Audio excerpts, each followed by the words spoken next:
You're standing in a lobby with a marble floor, and a man in a gray suit is holding a door open for you before you even reach it.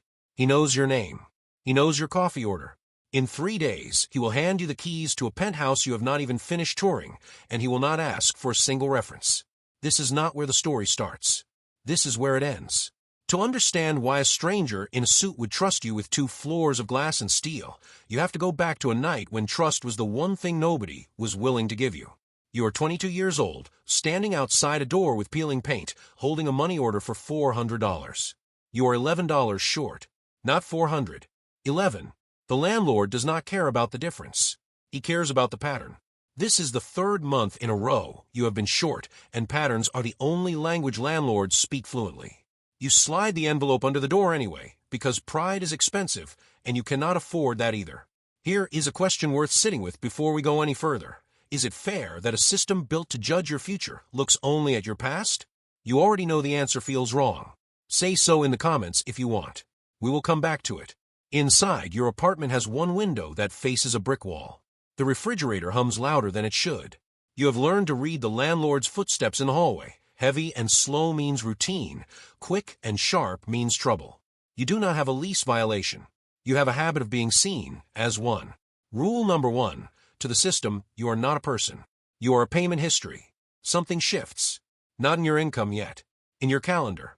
You start paying rent 5 days early, not because you have more money, but because you have decided that being early is the only currency you can afford to spend. Ryan, your co-worker at the warehouse, laughs about this on your lunch break. He pays exactly on the deadline, sometimes a day late, and shrugs it off.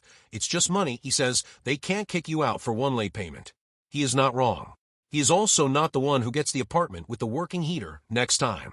You are. A year later, you move. The new building has 2 working elevators and a landlord who reviews applications through a screen, not a gut feeling. Your credit score has climbed past 600. The application asks for pay stubs, and for the first time, you hand over 3 in a row that all say the same number. The property manager does not smile at you, but she does not frown either. That absence of suspicion is the first gift wealth ever gives you, and you almost do not notice it arriving. Ryan applies to the same building 2 weeks after you. He gets denied.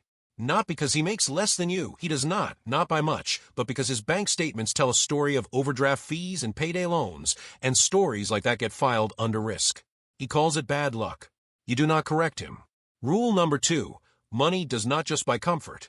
It buys the benefit of the doubt. The apartment after that has a dishwasher. You did not know how much you wanted a dishwasher until you had one.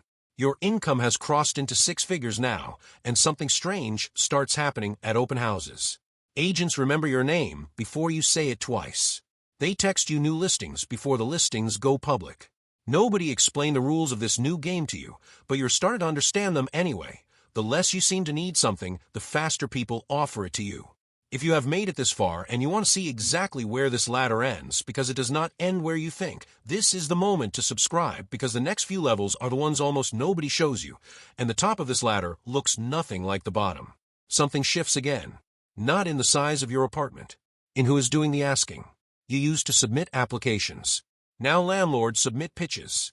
A property manager in a converted warehouse loft tells you, almost apologetically, that she can shave $200 off the listed rent if you sign for 18 months instead of 12. You did not ask for a discount.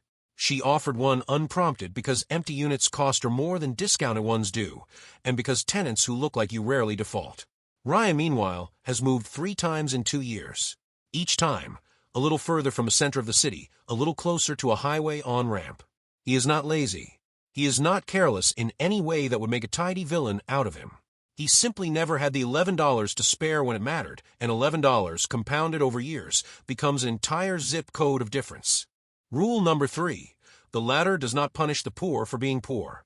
It punishes them for being predictable in the wrong direction. You buy your first property in your early 30s. Nothing extravagant, a 2-bedroom condo with a parking spot you do not need, but bought anyway, out of habit, because scarcity teaches you to grab what is offered even after scarcity is gone. The mortgage officer calls you by your first name before you have signed anything. He tells you, almost casually, that your debt-to-income ratio is among the healthiest he has seen that quarter. You remember the $11. You do not mention it. For the first time, you are also someone else's landlord. You rent out a spare unit you inherited from a relative you barely knew, and you find yourself, without meaning to, running the same silent calculations that were once run on you. Does this applicant look stable?